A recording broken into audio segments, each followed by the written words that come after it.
అక్రమాస్తుల కేసులో ఈ నెల 20న హైదరాబాద్ సిబిఐ కోర్టుకు హాజరైన వైసీపీ అధ్యక్షుడు జగన్ బల ప్రదర్శన వెనుక ఏదో జరిగిందన్న ప్రచారం ఉంది. విశాఖ కీలక నేత ముందుగానే హైదరాబాద్ చేరుకుని లోకల్గా ఓ పార్టీతో చర్చించి జన సమీకరణ చేశారన్న చర్చ సాగుతోంది. గతంలో వైసీపీకి అన్ని విధాలా సహకరించిన పార్టీనే ఇప్పుడు జగన్ కోసం తమ కార్యకర్తల్ని పంపిందన్న ప్రచారం జరుగుతోంది. కొన్ని కార్యక్రమాల కోసం గతంలో జగన్ హైదరాబాద్ వచ్చినా అప్పుడు చేయని హడావుడి ఇప్పుడే ఎందుకు జరిగింది? దీని వెనుక ఏదైనా దురుద్దేశం ఉందా? హైదరాబాద్లో జగన్ కోసం చేసిన జన సమీకరణపై ఇన్సైడ్ స్టోరీ. కార్యక్రమం ఏదైనా షో చేయడంలో వైసీపీ అధ్యక్షుడు జగన్ మాస్టర్. కోర్టు కేసైనా, పార్టీ ప్రోగ్రాం అయినా, ఇంకో కార్యక్రమైనా మంది మార్బలం వెంటుండాలి. పని మీద పక్క రాష్ట్రానికి వెళ్లినా బల ప్రదర్శన చేయాలి. స్వచ్ఛందంగా ప్రజలు రాకపోయినా అద్దె జనాన్ని తీసుకొచ్చైనా హడావిడి చేయాలి. అక్రమాస్తుల కేసులో ఈ నెల 20న హైదరాబాద్ సిబిఐ కోర్టుకు హాజరైనప్పుడు జగన్ చేసిన షోను చూసి అందరూ ఆశ్చర్యపోయారు. ఈ కేసులో బెయిల్పై ఉన్న జగన్ మన దేశం దాటి బయటకు వెళ్లాలంటే న్యాయస్థానం అనుమతి తీసుకోవాలి. ఇటీవల కోర్టు అనుమతిలో లండన్ వెళ్లొచ్చారు జగన్. ఫారెన్ టూర్లో తప్పుడు ఫోన్ నెంబర్ ఇచ్చిన షరతులను ఉల్లంఘించారు అంటూ సిబిఐ దాఖలు చేసిన కేసు విచారణకు హాజరైన జగన్ కోసం వైసీపీ నేతలు ముందస్తు ప్రణాళికతో అద్దె జనాన్ని తీసుకొచ్చి హై డ్రామా చేశారు అన్న విమర్శలు వచ్చాయి.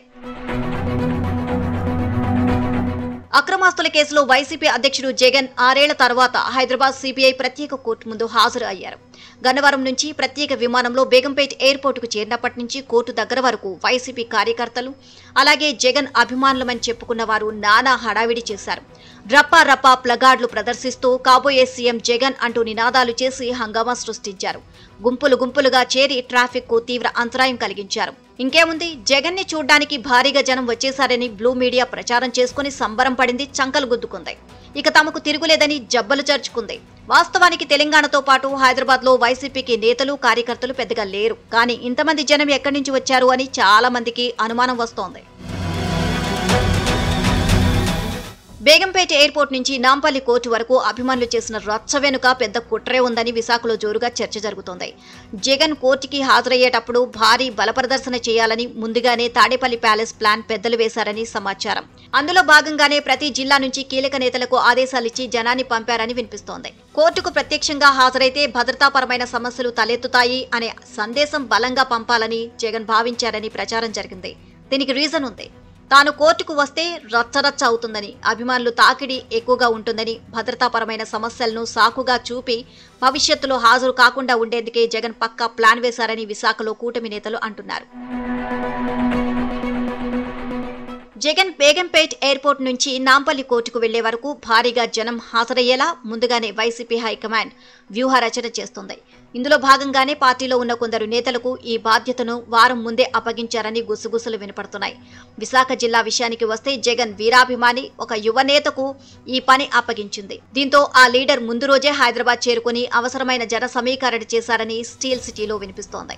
అయితే జనాలను, పార్టీ కార్యకర్తలను విశాఖపట్నం నుంచి హైదరాబాద్ కు తీసుకువెళ్లకుండానే ఆ నేత అత్యంత చాకచక్యంగా జన సమీకరణ చేయడం ఇప్పుడు చర్చనీయాంశంగా మారింది. ఆ యువనేత హైదరాబాద్ లో ఒక రాజకీయ పార్టీ సహాయం తీసుకుని భారీగా జనాలను సమీకరణ చేసి జగన్ కళ్లల్లో ఆనందాన్ని చూడాలని తీవ్రంగా ప్రయత్నించారని వైజాగ్ లో ప్రచారం జరుగుతోంది.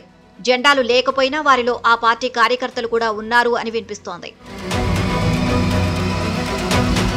తెలంగాణలో వైసీపీకి లీడర్లు, క్యాడర్ లేకపోయినా ఫ్యాన్ పార్టీకి మాత్రం రహస్య స్నేహితుడిగా ఉన్న ఒక రాజకీయ పక్షం కాపు కాస్తోంది అని సమాచారం.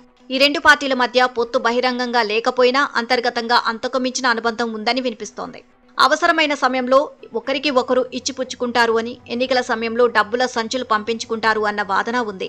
అందుకే హైదరాబాద్ లో ఏమాత్రం బలం లేని వైసీపీకి జగన్ నాంపల్లి కోర్టుకు వెళ్లేటప్పుడు అంతమంది జనం రావడానికి ఆ పార్టీయే కారణమని అంటారు. తన కార్యకర్తలను పంపించి హైదరాబాద్ లో కూడా జగన్ కు జనాదరణ తగ్గలేదని నిరూపించడానికి ఆ పార్టీ నానాపాట్లు పడింది.